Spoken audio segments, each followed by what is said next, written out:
Can we start, Doctor? Okay, Bismillahirrahmanirrahim. Ladies and gentlemen, let us open our program today by reciting Ummul Kitab Al-Fatihah.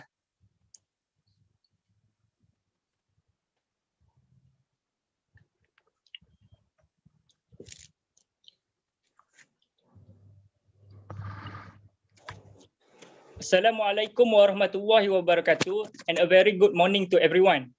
Welcome to the opening of our webinar program today on awareness of the issue in Palestine, entitled Oppression of the Palestinians 2.0, Violence Against Women and Children in the Gaza Strip. I would like to invite the program advisor, Associate Professor Dr. Zaliha Kasim, for the opening remarks. Please, Doctor. Thank you, Mr. MC. Assalamualaikum warahmatullahi ta'ala wabarakatuh. And very good morning to all. Honorable Campus Director, Prof. Dr. Kamaruzzaman, our panelists, Madam Tahrir, and also Associate Professor Dr. Razak Abdullahi Hashi, and our moderator, Dr. Muhammad Ibrahim, and all participants. We are still early today, and somehow we are now, today is Saturday, so it's a bit slow, but we would like to continue this program because this is an important program, and this is how we try to put awareness or to give awareness to our society on what happened in the Gaza Strip. And also this is a rare opportunity to have Madam Tahrir here. So since she only free on Saturday, I think we have no choice. Inshallah, it will be beneficial to all, and we are recording this program as well. So thank you very much to all, and I hope we can enjoy this program and bring some information and distribute later to others. Thank you very much. Thank you, Dr. Zaliha, for the lovely opening remarks. Next, I would like to invite Professor Dr. Kamaruzzaman Yunus, Campus Director of IIUM Kuantan, to deliver his welcoming remarks. Please, Prof. Terima kasih, Brother Azlan. Bismillahirrahmanirrahim. Alhamdulillahirrahmanirrahim. Wassalamu ala asrifal anbiya wal mursalin. Sayyidina Muhammad wa ala alihi wa sahbihi ajma'in.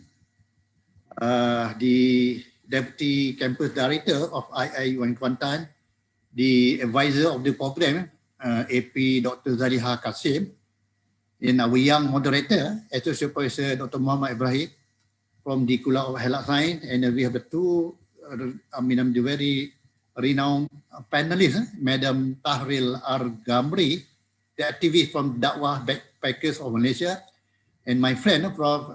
Associate Professor Dr. Abdullah Hashi, and the Dean, Deputy Dean, my colleague, brothers and sisters, Assalamualaikum warahmatullahi wabarakatuh. And first and foremost, let me express my gratitude to Allah SWT, giving me the opportunity to deliver a few words in the opening of the online forum, the entitled Oppression of the Palestinian 2.0, the Violence Against Women and Children in the Gaza Strip. And of course, I would like to convey my sincere thanks to the organizing committee for inviting me to this special occasion. And indeed, I'm honored to be here virtually for the said program. And my thanks and gratitude indeed to panelists and to both staff and students for taking up their very valuable time for the very tight schedule and to be present here in this program. And ladies and gentlemen, I would like to take this opportunity to express my appreciation and special thanks to the organizer and also to staff on their tremendous contribution to the event, even though the pandemic COVID-19 has rendered most of the institutions in Malaysia and also globally. And of course, your active and dynamic participation has made this event a very successful one. And I do believe that this program is a platform for the spiritual support and to highlight and understand more on the current situation in the Palestine, the justice and the life of the people of Palestine. And as we know, the Israel continue to impose institutional discrimination against Palestinians living under its rule in Israel and in the occupied Palestinian territories, or the in short OPT. It displaced hundreds of Palestinians in Israel and the occupied West Bank, including the East Jerusalem, as a result of home demolition in portion or something wrong.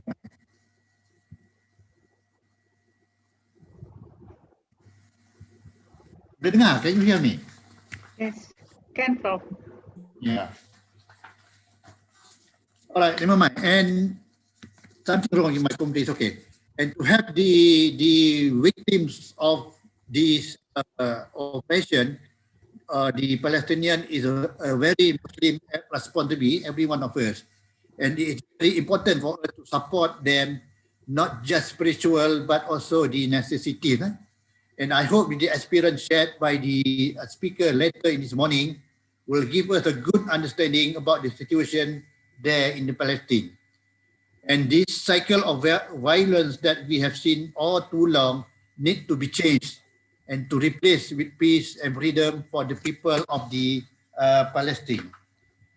And let's listen and give a full attention to the panelists and give feedback and ideas. And I would like to wish every one of you best of luck in the participating in this program. Thank you so much. And Assalamualaikum warahmatullahi wabarakatuh. Thank you. Thank you, Professor Dr. Kamaruzzaman Yunus, for the wonderful welcoming remarks. Without further ado, I would like to invite our moderator, Associate Professor Dr. Muhammad Ibrahim, to lead the session.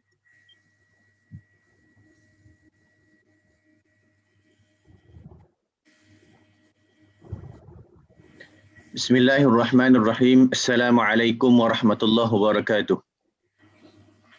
Innal hamdalillah nahmaduhu wa nasta'inuhu wa nastahdi wa nastaghfiruh wa na'udzu billahi min shururi anfusina wa min sayyiati a'malina man yahdihillahu fala mudilla lahu wa man yudlil falan tajida lahu waliyyan murshida.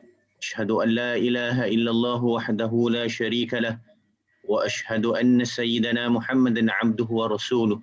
Allahumma salli wa sallim wa barik ala sayyidina Muhammad wa ala alihi wa ashabihi wa man tabi'ahum bi ihsanin ila yaumiddin, amma ba'd. Alhamdulillah, praise to Allah subhanahu wa ta'ala for this lovely opportunity that has been given by Allah subhanahu wa ta'ala to us, to make us healthy, to make us very strong, to overcome all the challenges, which mean that all these particular challenges for those who are having a strong iman towards Allah subhanahu wa ta'ala, the challenges will increase the iman, the belief towards Allah subhanahu wa ta'ala as the Lord of the universe.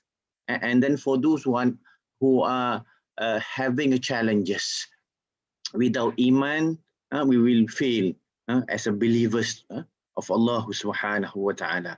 So the components of iman is very important for us to sustain in this particular world and the hereafter, as a part of our duties towards our creators, Allah subhanahu wa ta'ala. Okay, thank you very much, Mr. Chairman.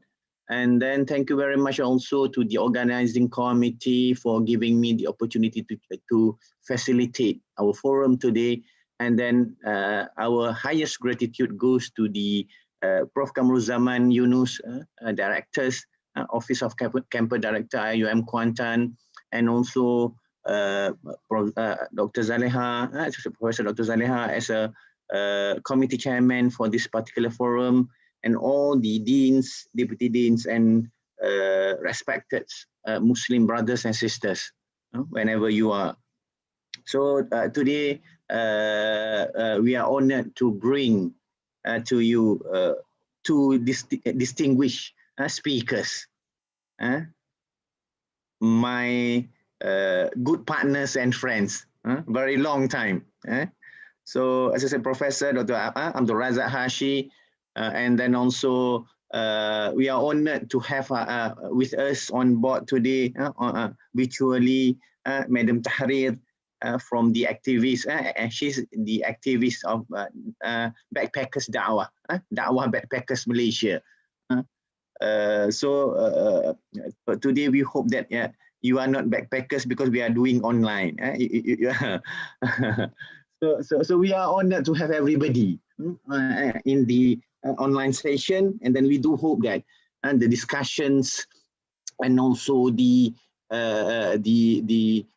ideas that has been shared can highlight an important issues pertaining to humanity, for example. Everybody that has been given by Allah subhanahu wa ta'ala a place to live in this particular world with one reason.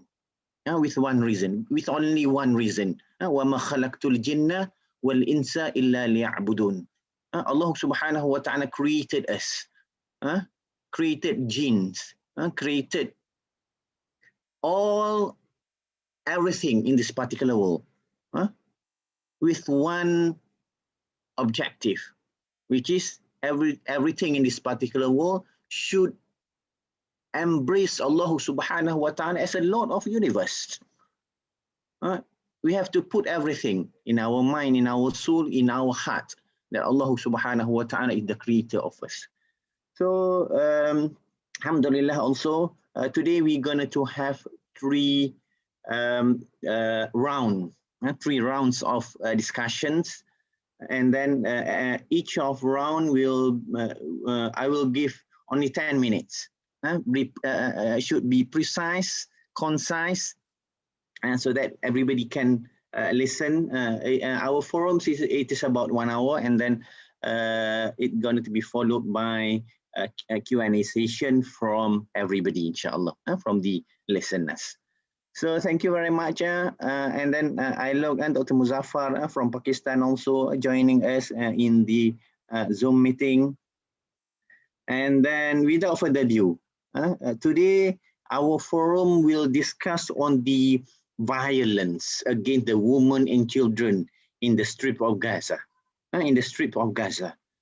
So everybody that has been given the opportunity by Allah subhanahu wa ta'ala, not only the Muslims, but also those who are not not a Muslim even. All of us being created by Allah subhanahu wa ta'ala. And then each of us has the right to live in this particular world peacefully. But it is not, but it is very challenging for those who are living in the Strip of Gaza, not only the women and the children, but all of the people of Gaza has been oppressed by the Israel regime. They are not giving the privilege to the people of Strip of Gaza to live happily. And then this is what we're going to discuss today, because Iman and happy is the most valuable assets for human being to live in this particular world. So without further ado, I would like to start with Madam Tahrir. And this is my first time listening to Madam Tahrir, and then it is a very good opportunity for me to understand more from the people, from the Gaza itself. So Madam Tahrir, could you explain to us what kind of challenges that Palestinian women especially and child face on regular basis in Palestine generally, and the Gaza Strip specifically? What are the challenges? We see that people are handing over the foods, the medications and whatnot. But from your point, from your explanation today, we will understand more what are really the biggest challenges that facing by the woman and then also the child in the Strip of Gaza. Okay, Madam Tahrir, please, the online virtual platform for you.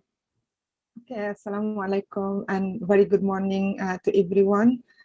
Before I start my speech, I would like to deliver my special thanks to organizing community for this program. Thank you to the Prof. Kamaruzaman Yunus, Dr. Zaliha, the person contacted me for this program. I really appreciate the invitation. Thank you for yourself, Associate Prof. Dr. Muhammad, and for the Associate Prof. Dr. Abdul Razik also for organizing this program. Thank you for hosting this forum to talk especially about the violence against the children and women in Gaza Strip. It's really important to shed a light on the suffering of these two main classes of the Palestinian society. Why actually these two classes in particular?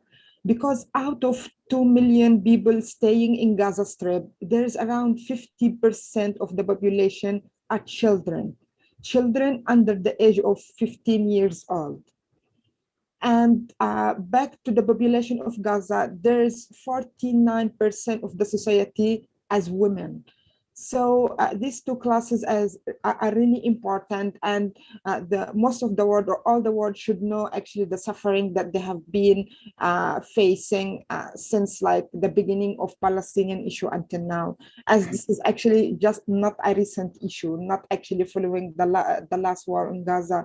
They have been suffering since like 1948 when Israel stole our homeland. So back to the question of Dr. Muhammad about what kind of challenges that the women and the children, especially in Gaza Strip, they are suffering on daily basis. First of all, I'm not going back years in history, but let me talk about the recent war in Gaza, which was back in May 2021, during the holy month of Ramadan and Eid. Following that, during the 11 days, Israel killed 256 Palestinians. From this big number, there was 66 children and 40 women murdered.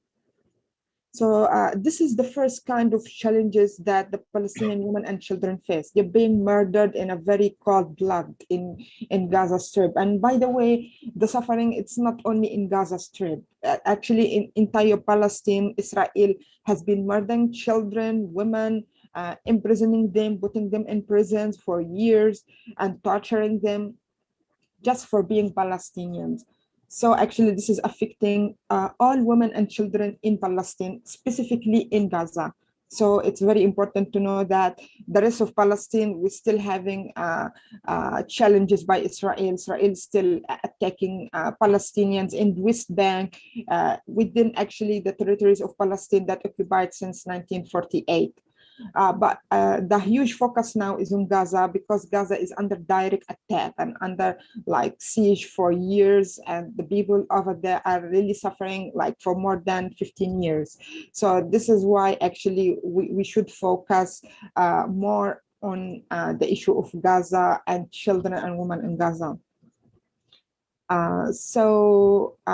Aside from being murdered, aside from murdering children and women, actually there's a study showing that 91% of Gaza children suffer from PTSD, which is post-traumatic stress disorder, after the last war against Gaza. Can you imagine 90%, 91% of the children, which means almost all of the children in Gaza suffering from post-traumatic stress disorder due to the attacks that they survived while Gaza was attacking, while Israel was attacking Gaza. And as per the study, which has been published recently from one human rights organization about the children in Gaza, there is roughly 241 children that lost one or both parents as a result of the bombing on Gaza. Meaning after this war, like the number of yatims in Gaza has increased a lot. We are talking about 241 children lost either the mother or the father or even lost both. And not only actually losing parents, they lost actually siblings, they lost the entire family. Israel targeted entire families by destroying houses while people were sleeping. So there are cases where the families are really swept from the civil registry in Palestine. So Israel managed to murder entire families while sleeping at night. So imagine how this is going to affect on the life of the children that are still surviving that, and they didn't like passed away, or they didn't leave the world along with the family. So aside from that, there are also 5,400 children that lost their homes. And what I mean by lost their homes is either completely destroyed or severely damaged. And not to forget talking about the children that they had their home partially damaged, which is around 42,000. So you are talking about life where people losing parents, where people losing siblings, where people losing families, where they are losing homes as well. So if like a child or a woman is losing a house and losing an entire family, what else actually left to be for them? So this is one of the main challenges that the children and women in Gaza survive on daily basis, especially after every and each war against Gaza. And to highlight more that the challenges don't stop here only. As the Palestinian woman is not only just a martyr, it's not only a shaheed, she's being a prisoner. Israel like captured Palestinian women and put in prison for years. It's either like mostly from West Bank, actually. Yeah, but this is a fact that the entire world needs to know about it. So Palestinian woman is being imprisoned by Israel army. And the Palestinian woman, she becomes the master of the house all of a sudden when her husband is murdered. So once she's losing the husband, she has to be the master of the house. She needs to take care of the house. She needs to take care of the children. And there's a fact actually, not all women in Gaza Strip are working, same as like the situation in Malaysia. We can see it's like both husband and wife working to support the family. But in Gaza, it's very rare actually to see both husband and wife working.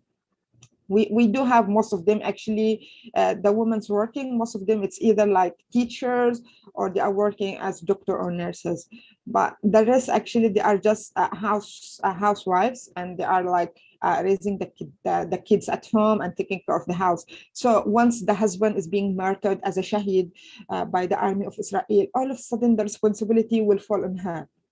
So she's the one to grow up the children, to take care of the house, even though it's like she's not working. So imagine the struggle and the challenges that she's going to face once the husband is either being murdered or being imprisoned by Israel army. So the challenges doesn't stop only by facing death or by being attacked by Israel army directly. There's actually indirect challenges as well, as I mentioned just now. So yeah, this is basically the challenges and suffering that women and children of Gaza specifically, and in Palestine generally, they face on a regular basis.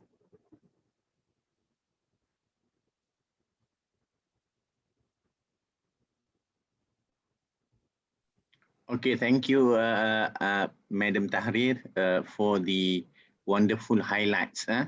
What are the challenges? That shows to us that not the women and Palestinian people, women, kids, are just not suffering from the post-traumatic after the bombarded incidents.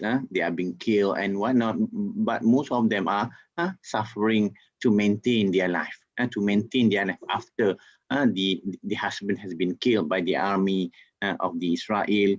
This is very big and opportunity, a very big responsibility for the mothers that don't have any works, that don't have any occupation to do to maintain their family. So this is very important that we're going to discuss in further details. So let's go to Dr. Abdul Razak Hashi. So I just want to know, because when we look at the issue of Palestine, issue of Gaza, because Gaza is situated in this particular world as well, together with all the Muslim people, all the Muslim countries, all the countries that are embrace the humanity concept. Everybody are same. Everybody are similar. It is true to US. It's true to European countries. It is true for and then it is most true. If you look at the Arabic countries, for example, Gulf countries, for example, and then I think it is not too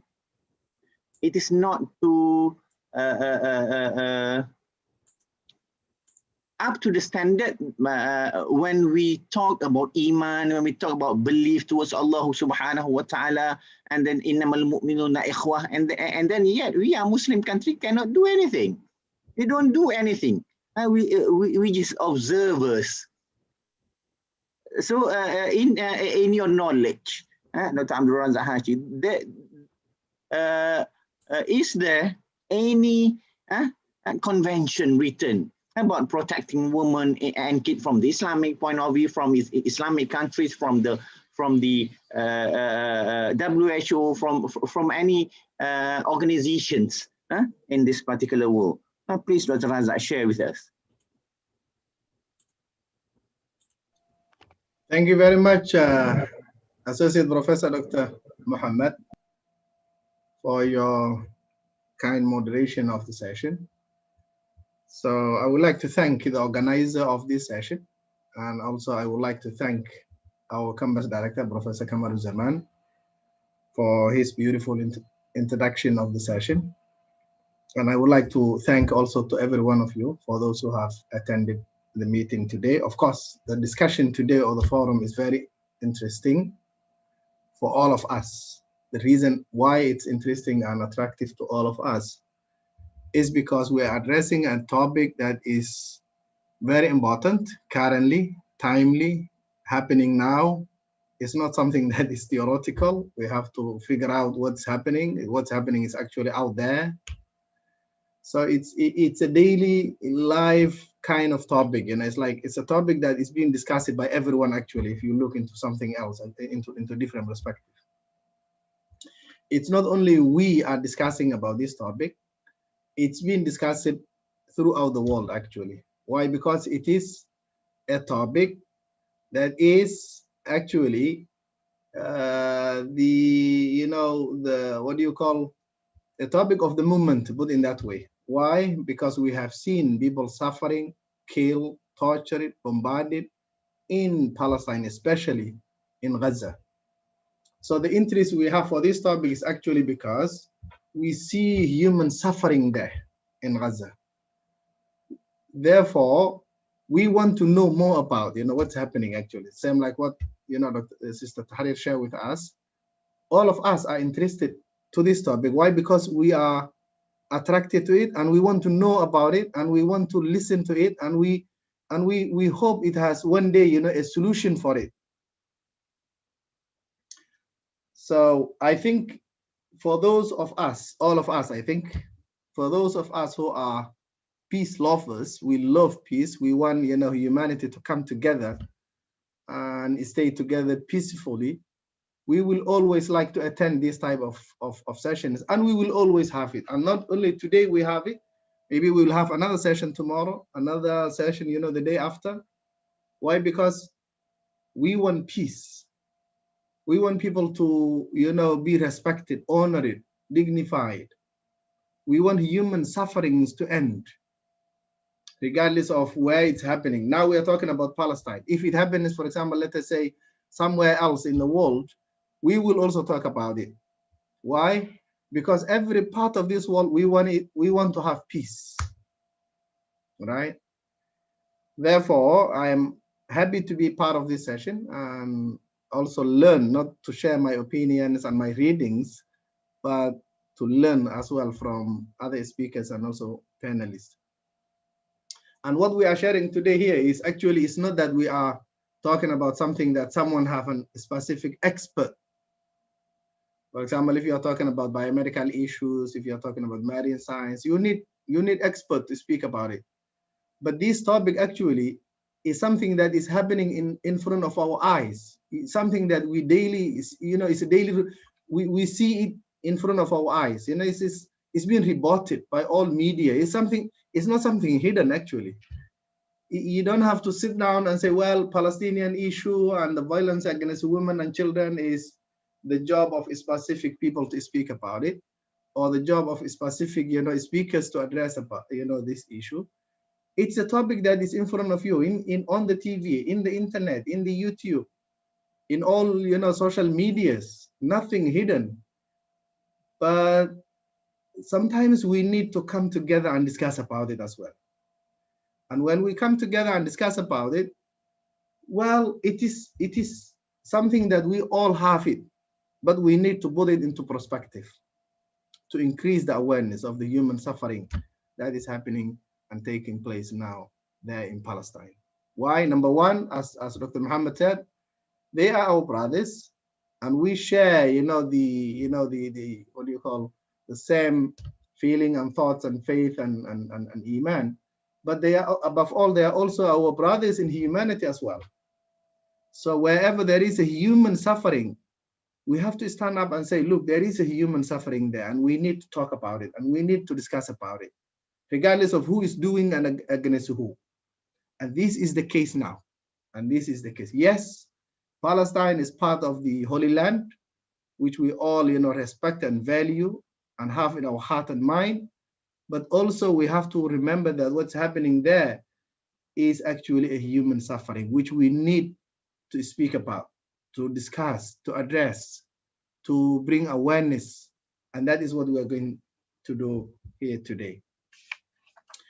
If I come to the question that is asked by Dr. Muhammad, I think if you talk about the history of the Palestinian sufferings, or what is generally known in in the media as Palestinian-Israeli conflict, that's how they want to put the general media.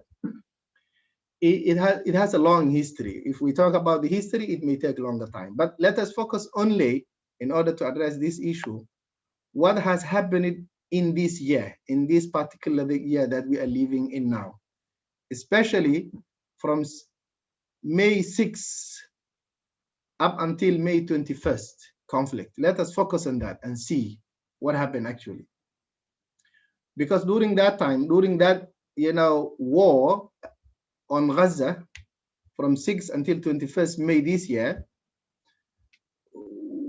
when that war ended, actually the report has come up, the reports, the media report, and you have it, so many information about it.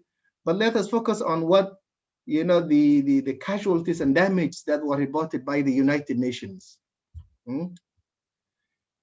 According to the United Nations, after the ceasefire of this war, this particular war in May this year, the UN resources stated that 256 Palestinians had been killed, including, you see here, including 66 children and 40 women. Only in that 2 weeks, bombardment, only that 2 weeks. We are not talking about, 10 years ago, 20 years ago, the number increases. But only within that 2 weeks bombardment on Gaza, according to the United Nations report, 200 and half, almost more than 200 and half Palestinians were killed. And out of this number, you have 66 children and 40 women, almost like 100 and, more than 106, right? More than 100. Around 243 of these, including 66 children, were also seemingly killed by Israeli defense, according to them. Seemingly, that is the word they use. Of course, who else killed them? if not the, what do you call, the Israeli bombardment? That's how United Nations like to report, right? Seemingly killed, seemingly. We want to understand it. Fine, right? Almost like 20,000 of Palestinians were also wounded, according to the United Nations, of whom those wounded, these 22,000, Palestinians, according to the United Nations, 600 were children out of 2,000. And 400 of these 2,000 were women as well. So then you can see the magnitude of women and children, who are, the number or the level of the, the women and children who are suffering there.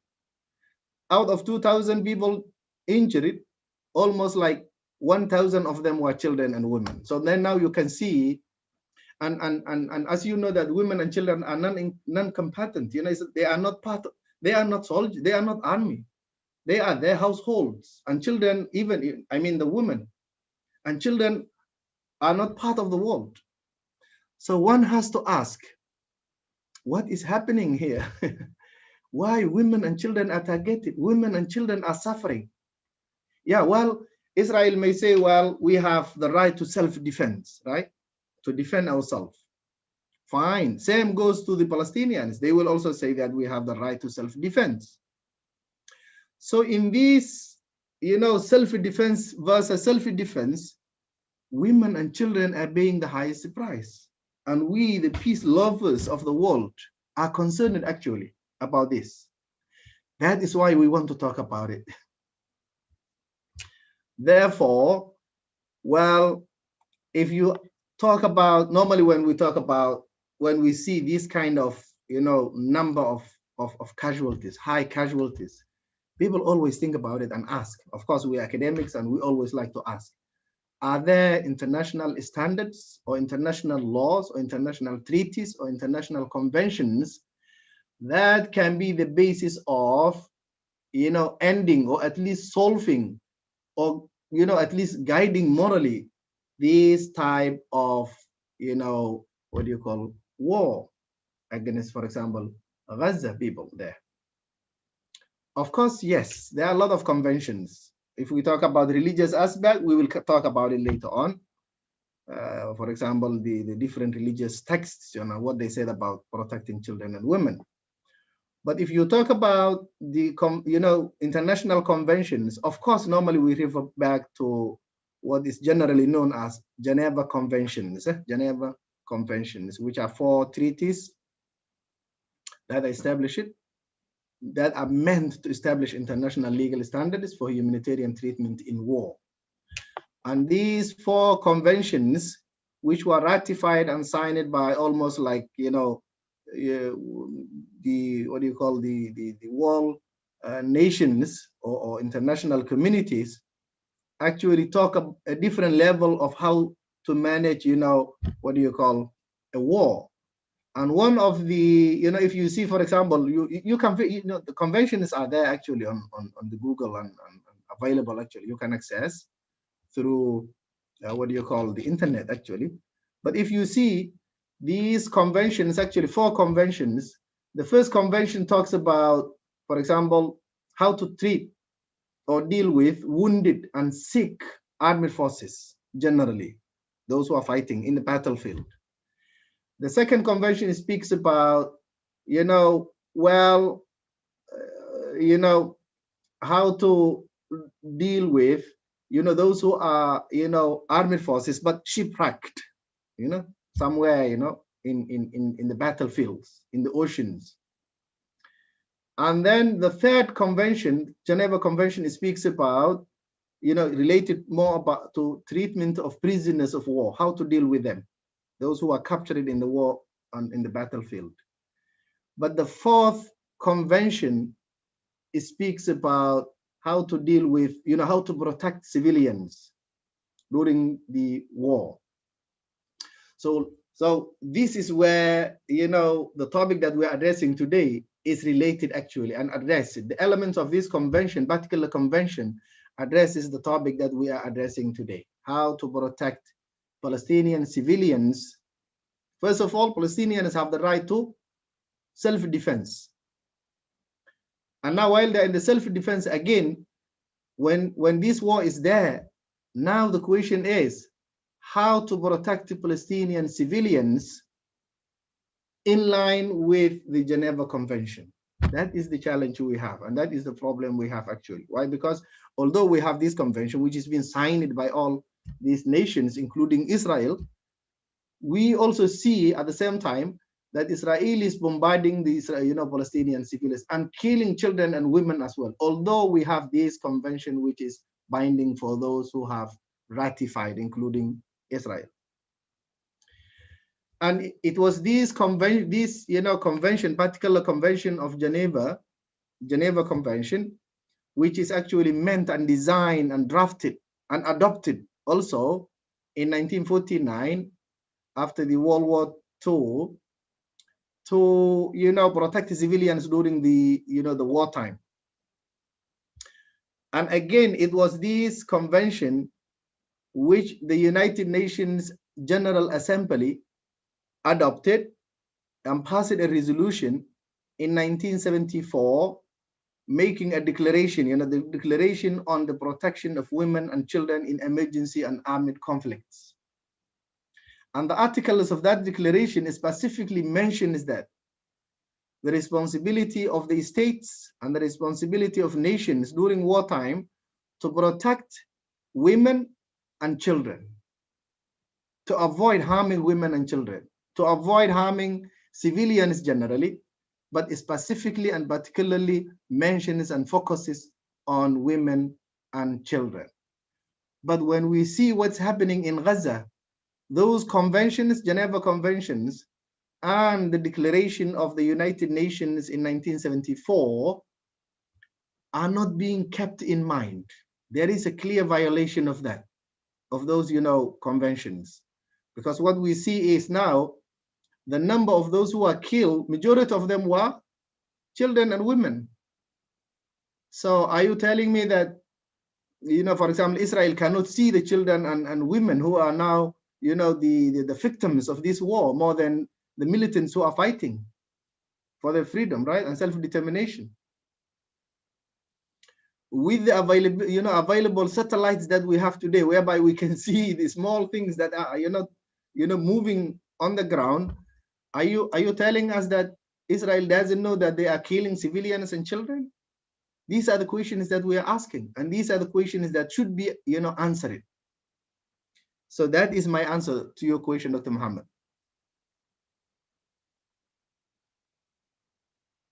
Okay, thank you, Dr. Razak, for the highlighting for us a few conventions that include all people in this particular war, and then we should use all our efforts to go back to this particular convention, and then we as a Muslims try our best to put a pressure on the international community to work together to at least put a pressure on the Israel regime to address this particular issue accordingly. So without further ado, I would like to ask the second questions to Madam Tahrir. As we all know, during the war, we can see there are many people has been killed, regardless they are women, they are children, regardless the ethnicity and whatnot. But it is so special if we observe the pattern that has been happening in the Gaza. Why is that? Israel also targeted women, children in Gaza. We can see in the YouTube, in the videos, in the news that they are oppressed, the women and children in Gaza, in fact. And in fact, they are killing freely. and the women and children in Gaza. Why is that so? Could you share with us, Madam Tahrir, this particular actions happening and happening and then keep happening? Please, over to you, Madam Tahrir. Yeah, sure.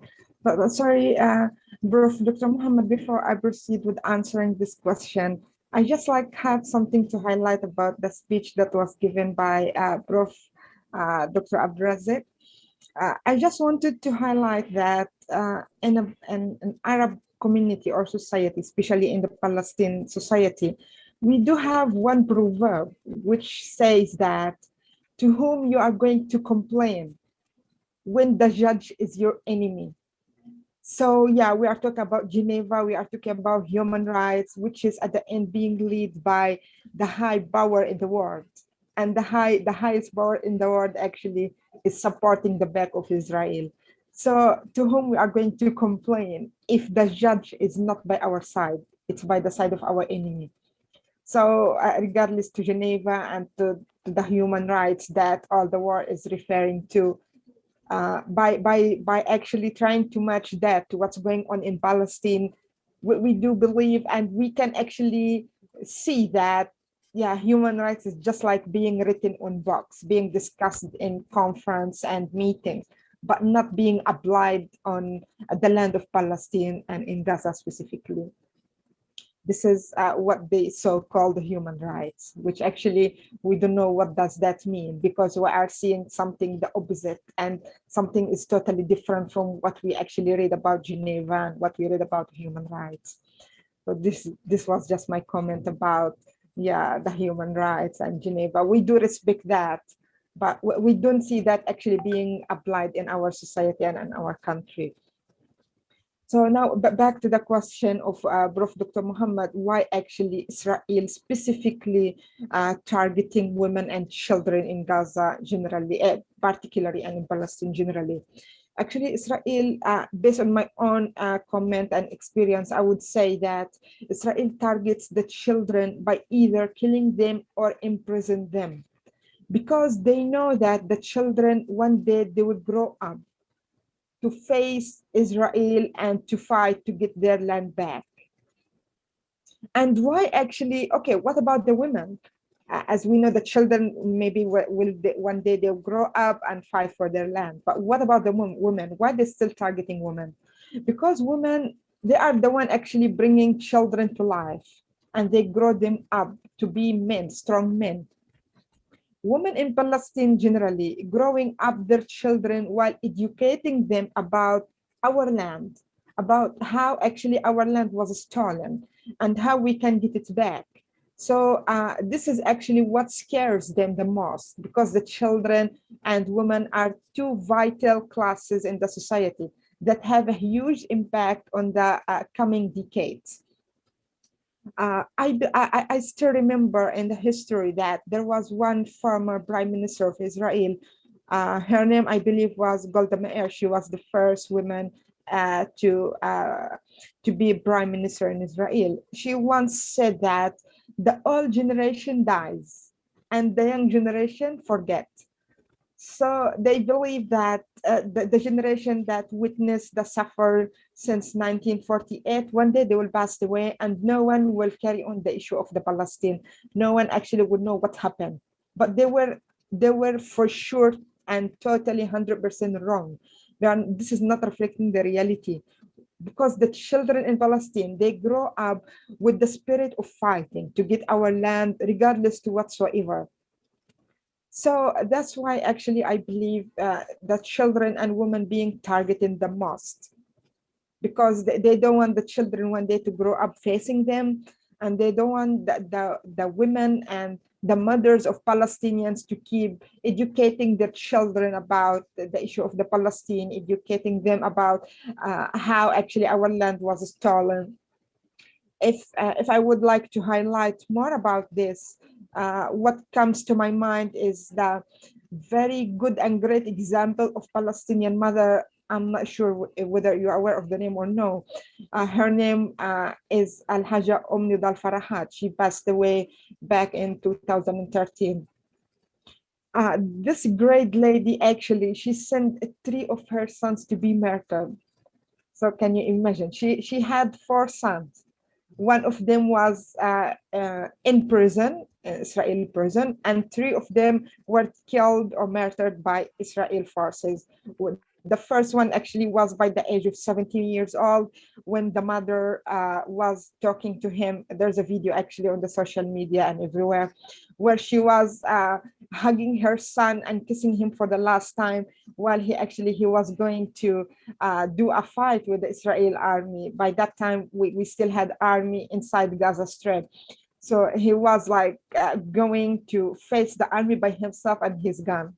And his mom was really supporting him for that and was saying, come on, my son, you have to be brave. You have to do it. I want you to come back as a shaheed. I want to see how much damage you're going to cause in the Israeli side.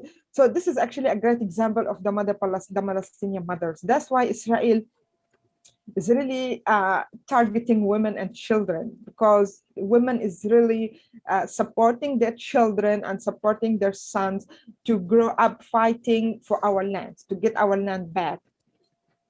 And it's like sadly to see it's like a lot of Palestinian women being imprisoned by Israel in a very bad condition inside the prison, when actually some of them suffering from some health issues, while the what we call the health facilities provided to them is not up to the standard level.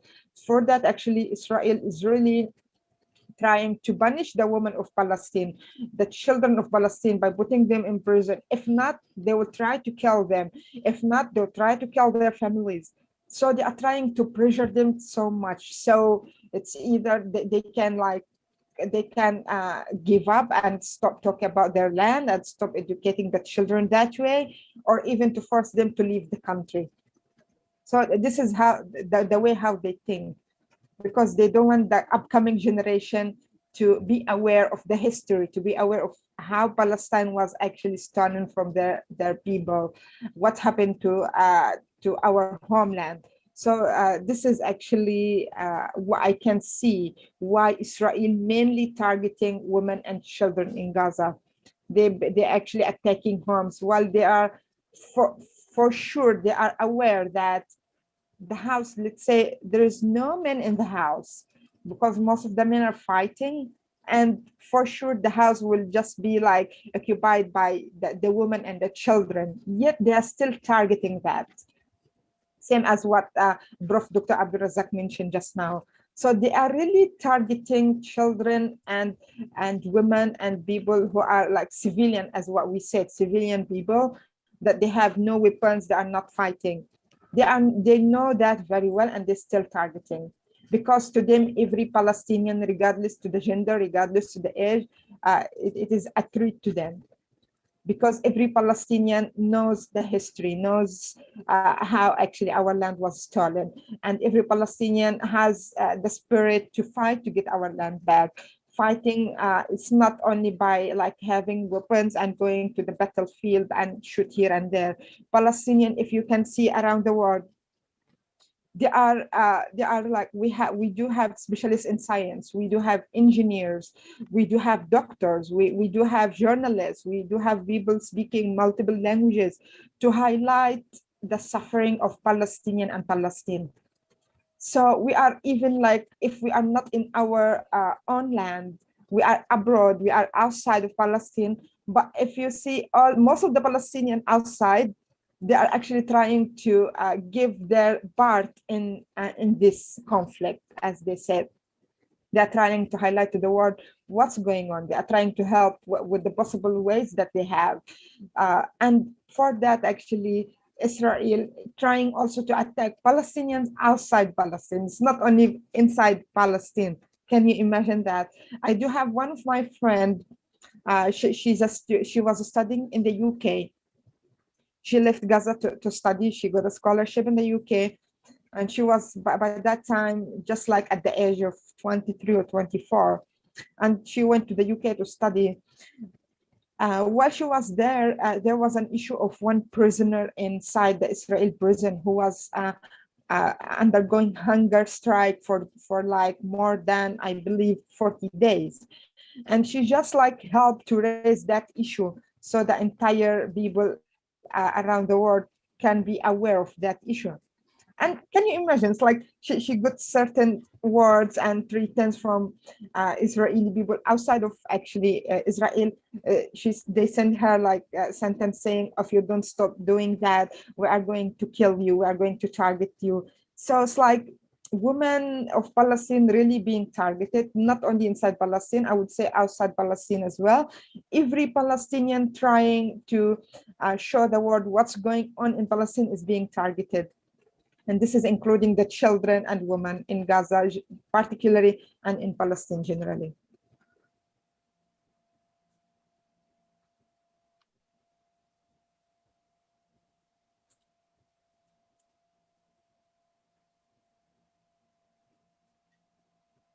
Okay, thank you, Madam Tahrir, for your inspiring point of view. And then it is actually what has been happening in the Gaza, in the Strip of Gaza, and then the entire Palestinians. So without further ado, I would like to go back to Dr. Raza. Dr. Raza, we as a Muslims, as I mentioned earlier, that Allah subhanahu wa ta'ala bridging us one to another on the concept of iman towards Allah subhanahu wa ta'ala. That's what Allah subhanahu wa ta'ala says in Quran, innamal mu'minuna ikhwa, so that everybody, every Muslim in this particular world, that have a strong iman, belief towards Allah subhanahu wa ta'ala, we are being putting together as a people of belief towards Allah subhanahu wa ta'ala. This is what a beautiful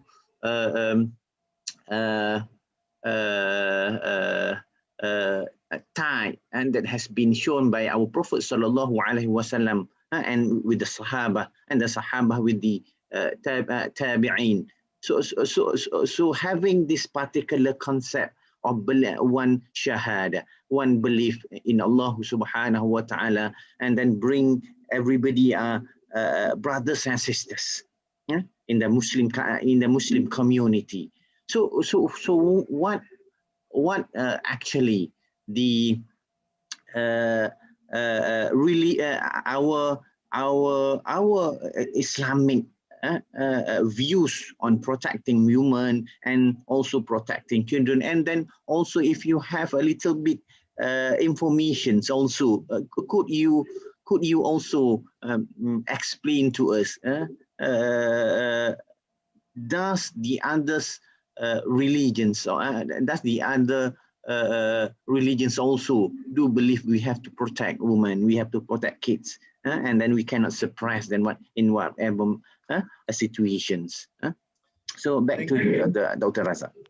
Thank you very much, Dr. Muhammad.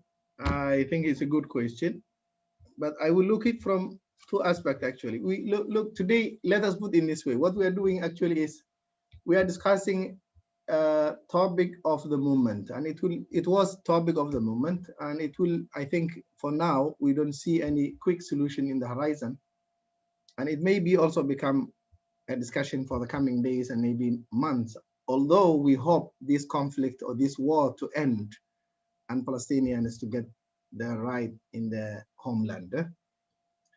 So what we are doing actually today is like sharing thoughts, exchanging views to address a topic that is, you know, a topic for us and for everyone, because I think every one of us, those who are loving peace, want this war to end and come to a conclusion.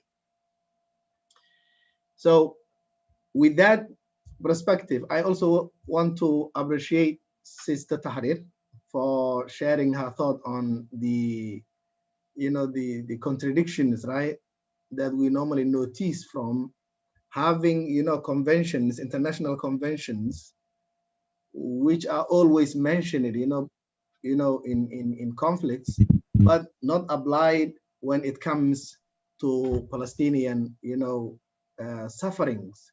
I agree with you, but still, Sister Tahrir, we have to bear in mind that Palestine is part of this world, and we have the hope that these universal standards or universal conventions one day will be applied and will be binding for Israel, and hopefully this conflict and suffering therefore will come to an end.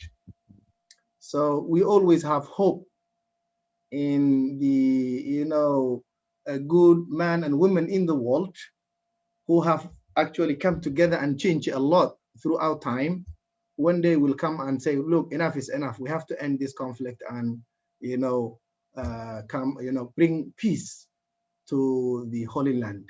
So that we always have that good faith in the having good men and women in the world, that who will help this conflict to come to an end. Therefore, we will always keep reminding, hey guys, we have conventions. Hey guys, we have morality. Hey guys, we have values to be abided by. We have this and this. So we will keep doing that. We will keep doing that. Although we know now, maybe not coming to an effect when it comes to the Palestinian sufferings. Coming to the question raised by Dr. Muhammad, I would like to mention, of course, when we talk about how Islam want to handle conflicts or maybe war, or the protection given by Islamic values to women and children, of course we all know the hadith, the ayah of the Prophet ﷺ, the Muslim history and the Islamic tradition of handling wars. We know that one. I think we don't have to go into the details. But if I just want to, if I may share with you some point that you mentioned from religious perspective. Generally, world religions, I put in that way, the major religions of the world generally have the conception that life have to be saved. Life saving and peace, you can say, is the core issue of all religions in the world. Although in Islam, the recognized religion is Islam, in Deen and Allah Islam, that's true. But the traditional religions that we have today, whether it's Judaism, Christianity, Buddhism, or Hinduism, if you look into the core teachings of all these major religions in the world, the core issue, the core element, the core teaching normally, prohibits and prevents harming, life, including the life of children and women. So therefore, you can say that there's a unanimous, teaching when it comes to religious teaching to protect life, specifically the civilians, who are not part of the, the compact, and specifically also taking care of women and children as well. And if I may mention, for example, although now I think there is a good question also that we need to understand, we need to get answer for, the question of whether the current war that is happening in Palestine or on Palestinians, specifically on Gaza, is actually carried out in the name of Judaism or in the name of different, entities. Because knowing the Jewish tradition, the Jewish, holy books, or knowing the text of Judaism, but in that way, we can understand that those texts are actually against taking life and against violence generally. The core teachings of the religion. I'm not talking about the the commentaries. I'm not talking about the interpretations. I'm not talking about the additional or supplements of, when you go to the books of Torah, for example, the existing books of Torah within Judaism, and especially when you look into the 10 commandments, which are actually the core teachings of Judaism, one of the principles of the 10 commandments specifically mentions, you shall not kill, or you shall not murder. Let alone, forget about, murdering children and women and innocent, it's a general rule. So if the core teachings of Judaism, if the core teachings of Torah today one of the teaching is to preserve life. Someone may ask, you know, in the name of who are killing all those innocent Palestinians? In the name of who? Surely it's not in the name of the God of the Bible or the Hebrew Bible. That states clearly in the second book and in the fifth book as well. I think the 10 commandments are both mentioned in the second book and also the fifth book of the Torah, you know, the existing Old Testament, right? So if the Old Testament is clearly stating that though you shall not kill or you shall not murder, then in the name of who are kill all those, you know, Palestinians? This is the question that we are having in mind and we need for answers, right? So if you look these conflict from a religious perspective, in my understanding, religions have nothing to do with what's happening in Palestine. You know, no religion commends. This is just to make my statement clear. No religion is now, religious teaching is commending to kill, you know, women and children and civilians the way we see is happening in Gaza and in Palestine. So the question that I have as an academician is, in the name of who are killed all those, you know, innocent men and women and children? That is the question we like to get answered. Otherwise, we know the text, the holy text of Judaism, and I think there are a lot of Jewish, you know, activists who are also against what's happening in Gaza and Palestine as well. I think we need to acknowledge as well those voices as well, who are actually, how do I say, against this war against Gaza as well, and Gaza as well. So that's my answer, Dr. Muhammad. I am also asking in the name of who are you know, carried out these, you know, atrocities that are committed against Palestinian women, you know, children and innocent, you know, men as well. And I wish to know the answer. Okay, thank you very much, Dr. Raza, on the highlighting on the a few similarity for me, the similarity about not to kill, not to harm in the Judaism's teachings, and from the Islamic point of view also. So it is very clear to us as well that Allah subhanahu wa ta'ala reveal Islam as a salvation for humankind in this particular world and the hereafter, in fact, so that everybody can live peacefully in this particular world. There are always a space for everybody in this particular world. So we go back to Madam Tahrir, and this is the last questions and the last sessions for everybody to point out the points and important highlights for today's forums. So, Madam Tahrir, do you think that the children of Gaza are different from the child around the world? And then how can we support the children and women's in Gaza? We know that many peoples are would like to support, would like to give a hand to help the people of Gaza, especially women and children. But what is special needs? What is special needs for them to be fulfilled in this particular near future? So go back to you, Madam Tahrir. Yeah, thank you, Dr. Mohammed. For sure, actually, the children around the world study history by reading books. While I would say the children of Gaza, they are being a part of the history of their country. They have been witnessing and making history of Palestine by themselves.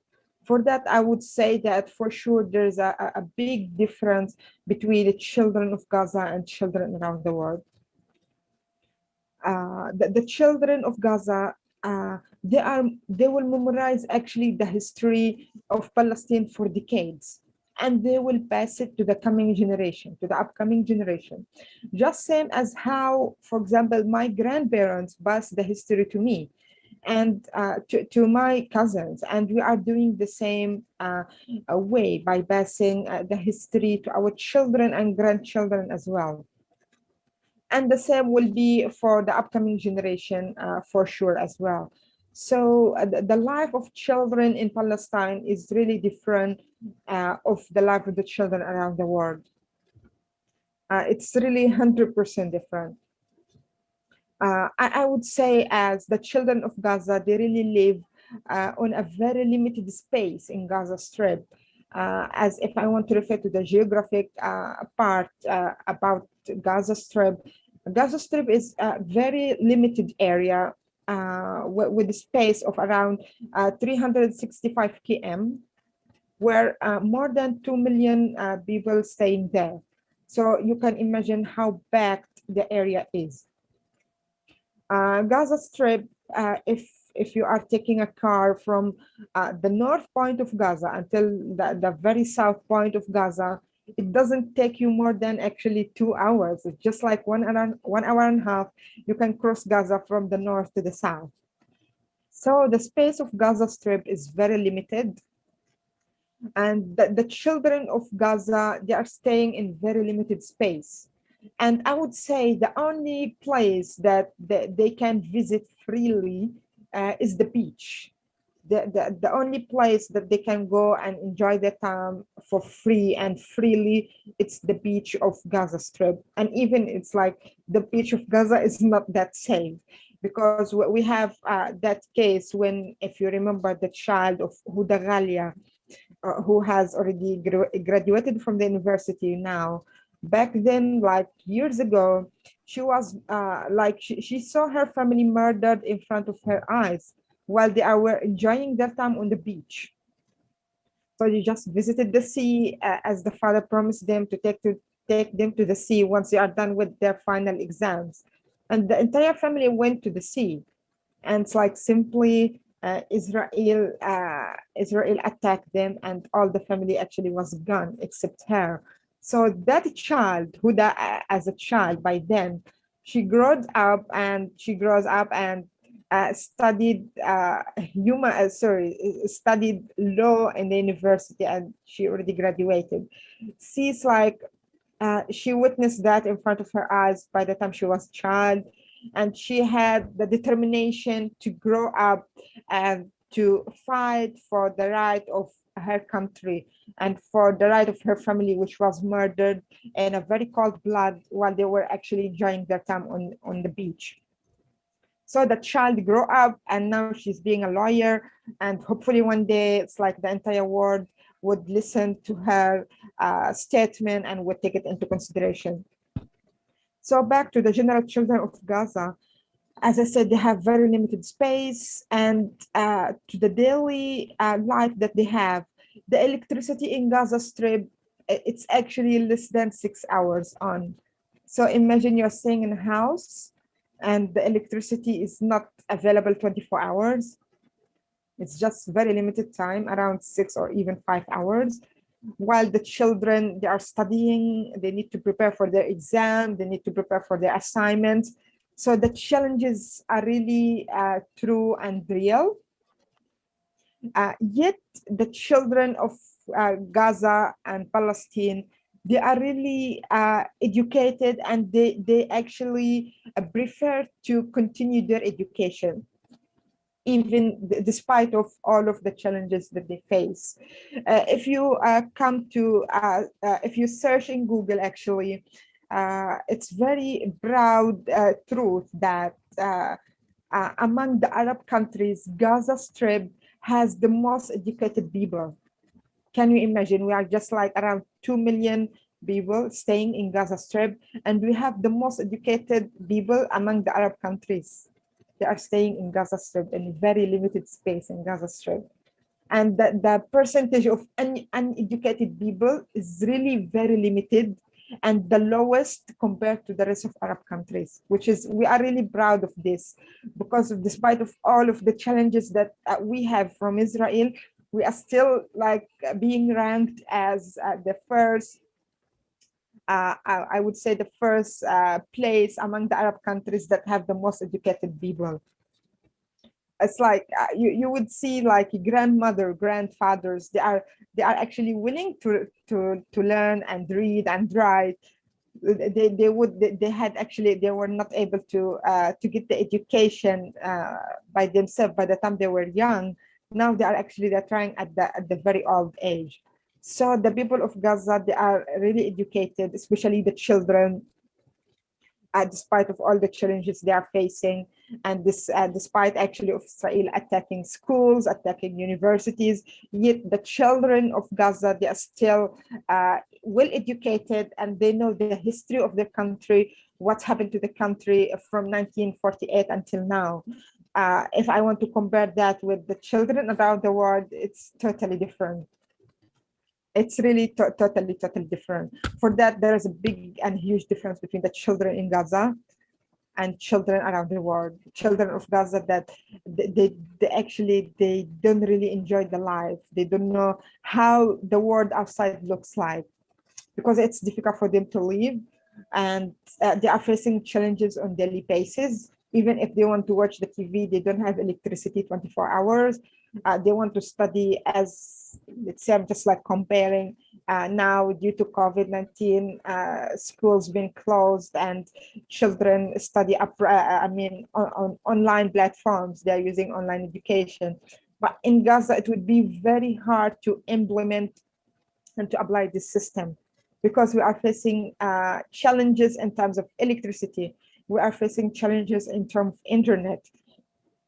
And it's like, yeah, so I'm talking about all of these challenges, yet we still have educated children, yet we still have children that they are very good at giving speech and very good at explaining the history of Palestine and what happened. So there is a huge difference when it comes to children of Palestine and children around the world. And from this point, I would highlight on the point of how we can support the children and women of Gaza while being abroad or away from Palestine and Gaza. For example, for me myself, I've been away from Gaza for nearly 9 years. Yet I'm being away, but I'm still like trying my best to support my country, to support the people over there. As I mentioned earlier, Palestinians sometimes they are like they need to leave Gaza and Palestine to continue their study, to further their studies, but we're still supporting our country. We are not like making like we don't know about what's going on. We're trying to raise awareness of what's going on there. Like for me here, I can speak Malay, I can speak English. I was like really working on updating the people of Malaysia what was going on in Gaza. A friend of mine, she like can speak English very well. She uses her language to highlight what's going on in Gaza. Another friend is able to speak Indian language, is able to speak Turkish language. So we all, as Palestinians staying outside of Palestine, during the war or when Gaza is suffering, we are becoming one team in letting the entire world what's going on in Palestine and Gaza. So I would say this is a very good question, and we really need to support women and children of Gaza. Why actually we need to support children and women of Gaza? First, as we are staying away from Palestine and Gaza, yet we can be by their side always, by letting the world knows the suffering and that the children and women of Gaza face, especially after each and every war in Gaza. So it's really our part here to let the entire world know what's going on there. So this is really a very important way of supporting and showing solidarity with the children and women of Gaza. We need the entire world to know the real suffering of the children and women in Gaza. Let us talk about them. Let us arrange a conference. Let's arrange forums about the women and children. Let the entire world know their suffering and what's going on with them. Aside from that, let the writers and journalists talk about them, talk about the children, talk about the women, talk about even the elderly people inside the Gaza Strip, highlight their issues to the entire world. They really need this support.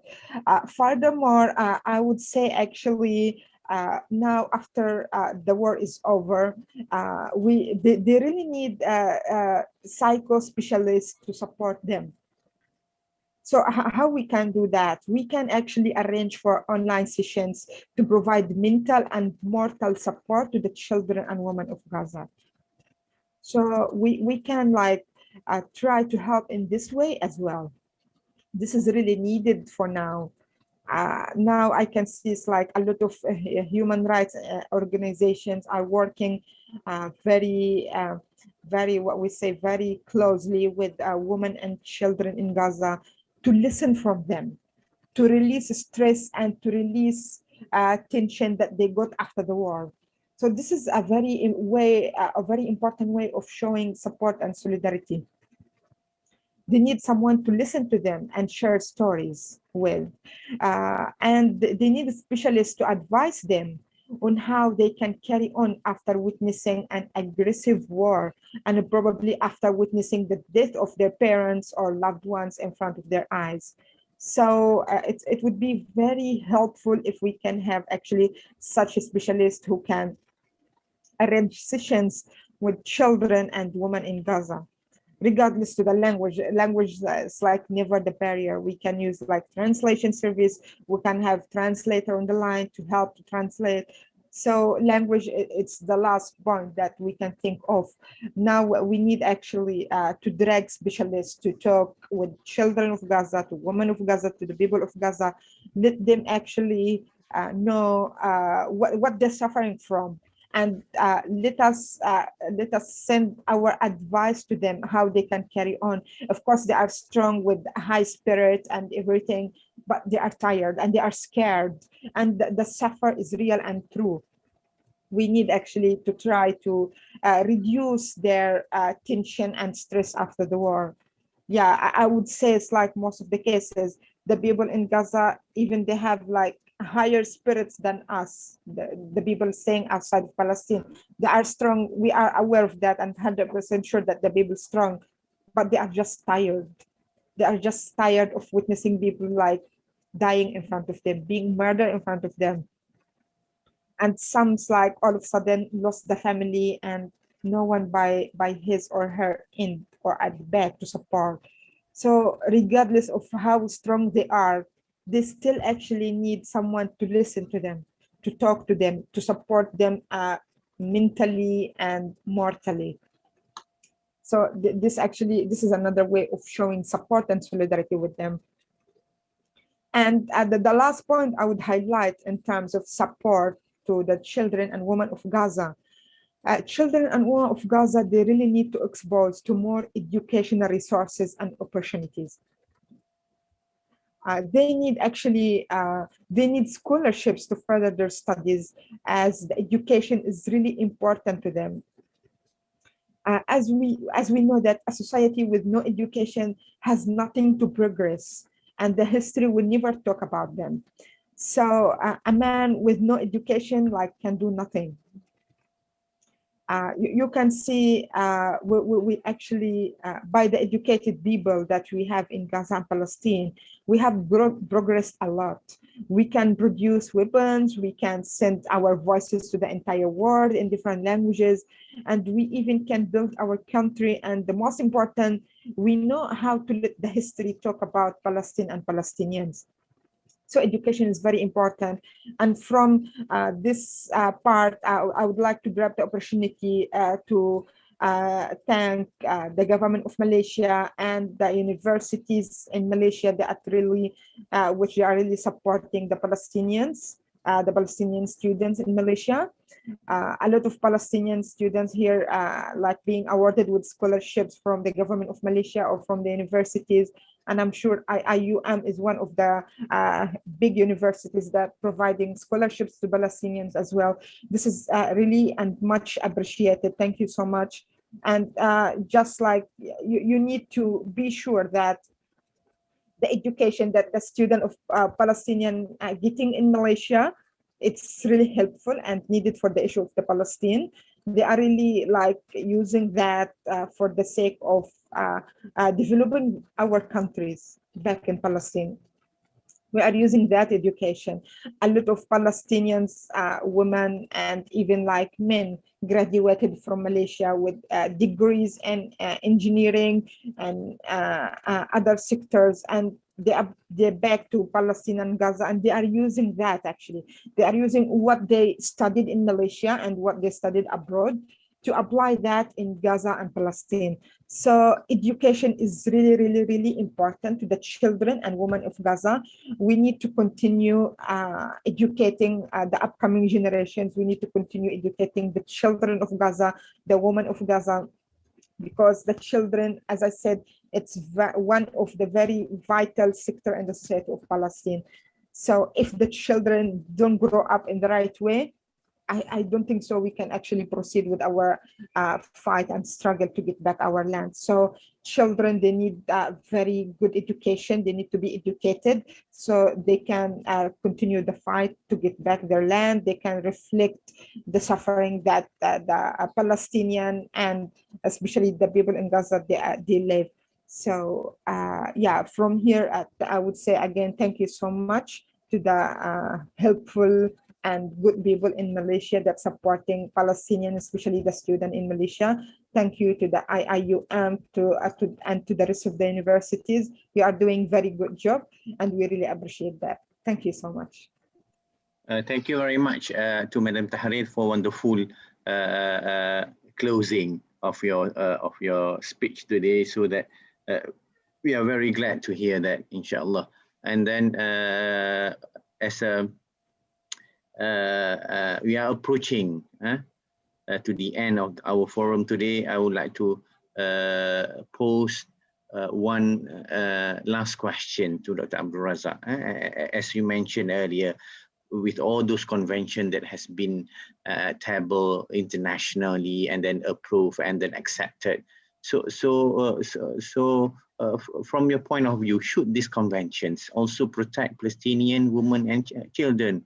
We cannot be a selective.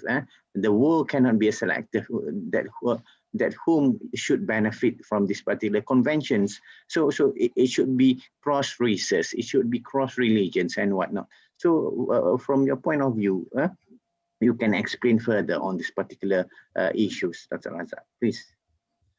Thank you very much, Dr. Muhammad. I think all that I wanted to say has been said by Sister Tahrir. When you have someone who is well eloquent and well speaker, and you want to be a speaker after that speaker, you find out that nothing is being left for you. So, well, I think Sister Tahrir has explained it well, the point that I wanted to share, the point that you mentioned just now. And as I mentioned before, number one, look, religions of the world have all agreed to protect life, including the life of women and children, especially during the times of war. And now we are talking about the case of Palestinians. So these religious teachings and these conventions that we have today are all telling us to protect life, especially women and children during wartime, and it should be applied in this case. It should be applied in Gaza. It should be applicable to all Palestinians. Of course, the right of self-determination is always being granted to Palestinians and also to everyone who is there to, fight for the, or look for, the independence and protect their rights, right? So same as everyone in this world has the right, to self-determination, I think we have to accept the reality also that Palestinians also have the right to self-protection and also to self-determination, right? And as stated in the United Nations conventions, these conventions should be applied We don't have to be selective, as you said. We don't have to be, discriminative in terms of application of the conventions. If, let us say, these conventions are applicable in Africa and they are applicable in Asia and applicable in Europe and America, why not in Palestine? Why not, it's not applied there? Why they don't have effect? These conventions, we always hear, oh, Rwanda, Burundi war, and then in Africa, somewhere in, the World War I, World War II, the genocide is committed and then trials are everywhere. But when it comes to Palestine, well, nobody mentions those conventions. Nobody mentions those standards. Nobody mentions those, rules and universal values. And this is the contradictions and double standards that are being, noticed here. So these double standards in the application of conventions have to come to an end, and Palestinian women and children have to be protected. Same like, other women, the women and children in other parts of the world are protected. So to conclude my sharing, I do agree with, Sister Tahrir, that, Palestinian women has shown actually a good example to the world, in terms of the solidarity that they show, they themselves, to protect, to serve, to provide, to educate, to take care, to come together. I think they have seen a good they have shown a good example to us for protecting themselves, number one, and also serving their community in healthcare sectors and in education, in household, in other places of the social service or community service. But at the same time, although that solidarity is taking place in Palestine, also we need to speak to the international community as well. Let us not give up the hope that the international community will one day listen to the cries and the shoutings and the tears of the Palestinians, same as done to other communities of the world. Let us not give up the hope that the good men and women in the world will one day, come together and say enough is enough. What's happening to the Palestinians cannot be accepted. So while internally and locally, the Palestinians are developing their unity and solidarity and holding it together, let us also speak to the international community and see also including the Israelis, the peace-loving Israelis and Jewish communities as well, who are also advocating for peace in Palestine as well.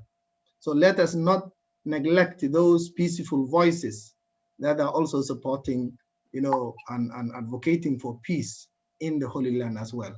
So let us pull together to have a peace, eventually to end this conflict and have peace there, inshallah. So that is my message.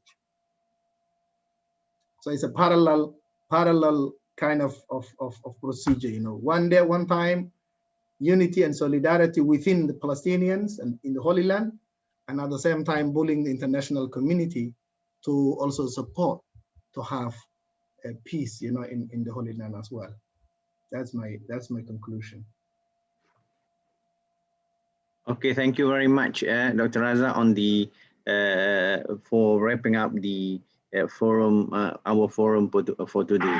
So let us hear from the audience a few questions before we close our forum today. So can I have a question from the audience? Questions or additional points? Can also.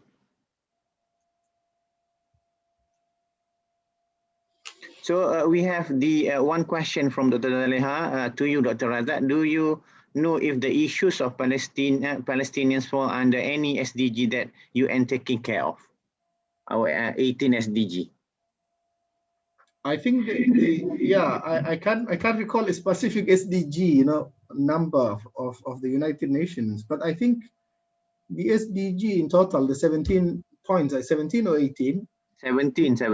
17. Actually, they generally talk about how to alleviate the life of the human being, of course, including Palestinians. So in general, they are actually addressing everyone, whether you are in Palestine, whether you are in Asia, whether you are in Europe or Africa. So it actually surely it includes the cause of Palestinians as well, but I can't recall now a specific number.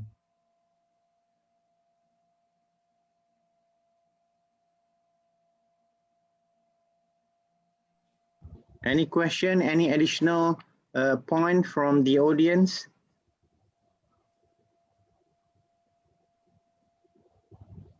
I think it's a weekend and people want to rest.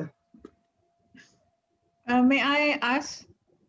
Dr. Okay, Muhammad? proceed, Dr. Zalia, proceed. You may proceed. I'm interested in the NGO that been established by Madam. So can Madam explain more about the activity of your NGO? Oh, okay. For Dakwah Backpackers Malaysia, actually, I'm being a part in it as an activist. The leading persons are friends of mine, my husband as well.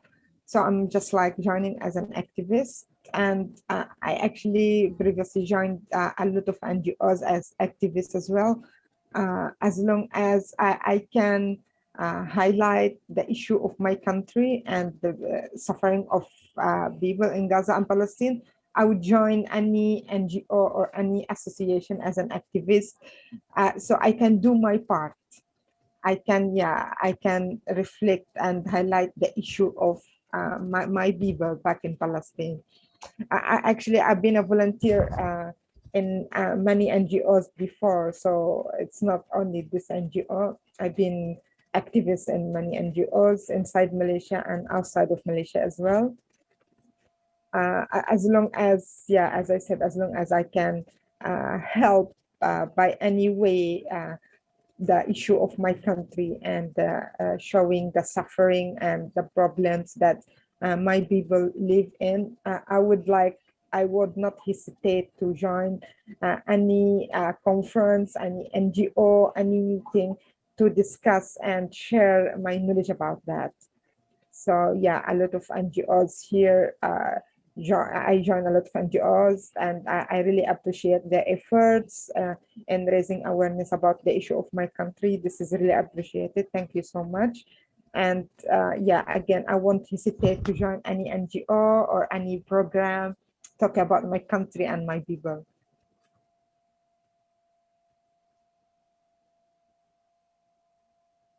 Very nice one.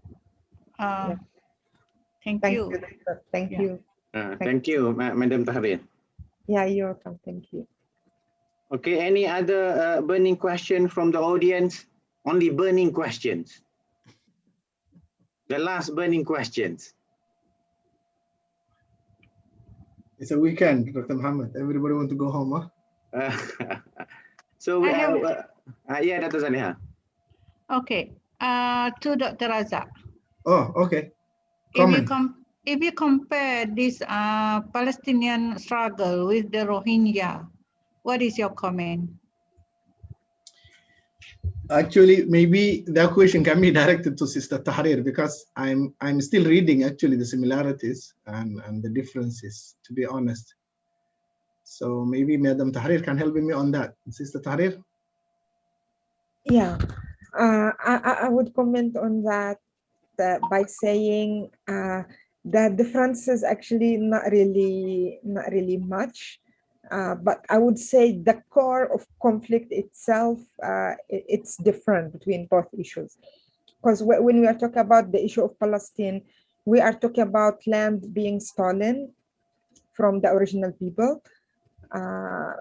And yeah, it's like people from outside coming and stealing our lands by the force, using the force of weapons and support of big countries.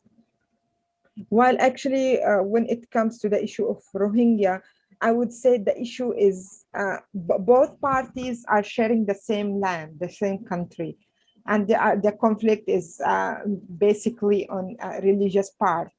It's more in religion actually. But when it comes to the issue of Palestine, it's more to the issue of stealing land.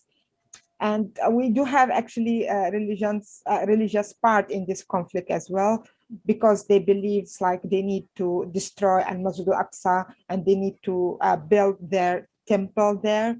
So we do have actually religion part out of this. We do have geographical part out of this as well. They are like taking our land. They are kicking us out from Palestine. They are coming actually from outside, where actually a group of people, they have no specific country. They are gathering in Palestine and they are claiming that that is their own land. So yeah, but by looking into this, I'm really wondering for all the countries that supporting Israel and sending weapons always to Israel. If you really care about Israel, why you don't give Israel a part of your land? Why you are giving or you're letting Israel to take over a country that you even don't have a right to control it and to pass it to another country or to another people? If you really care about Israel and the people of Israel, just like why not you don't give them a piece of your country? Why you are giving them a country that doesn't belong to you? You don't have right actually to give it to them, and yet you are giving the land of Palestine to Israel as easy as that. So yeah, our issues like people coming from outside claiming that is their own land, people coming from outside killing our children, our women, our people, our elderly, and like stealing the land, building their own houses, and they are trying to destroy our holy places to build their own religion place.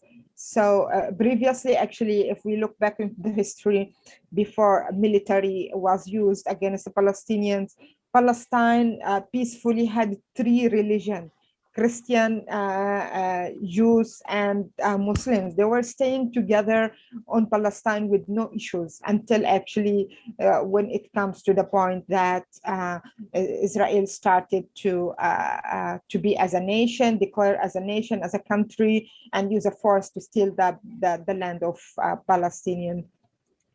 So the difference between both issues, Rohingya and Palestinian, is different because it's not only about religion.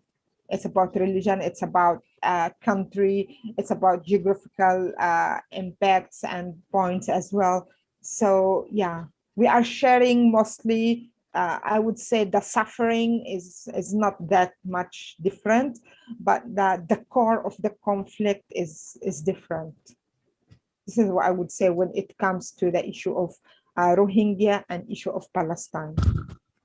Very good, Madam Tahrir. You have pointed out a very good point there, so that we can pass the message to everybody, and then we do hope that this particular message can be passed to all people around the world, and then we can share the similar intention that will bring the peace to the world, inshallah.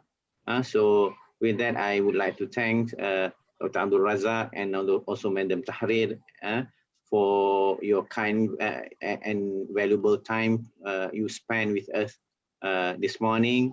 And then also I would like to congratulate Dr. Zaleha and the team for organizing this particular forum, so that we can spread a good message to the world that everybody should be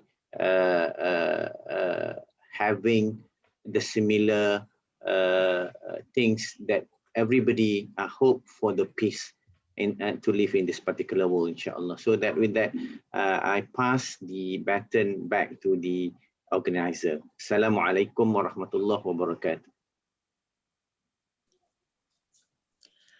Thank you to the moderator and panelists for the wonderful and informative session.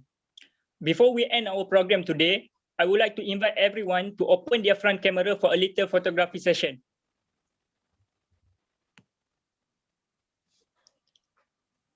One, two, three. Okay. Thank you. We end our program with Tasbih Kafarah and Surah Al-As.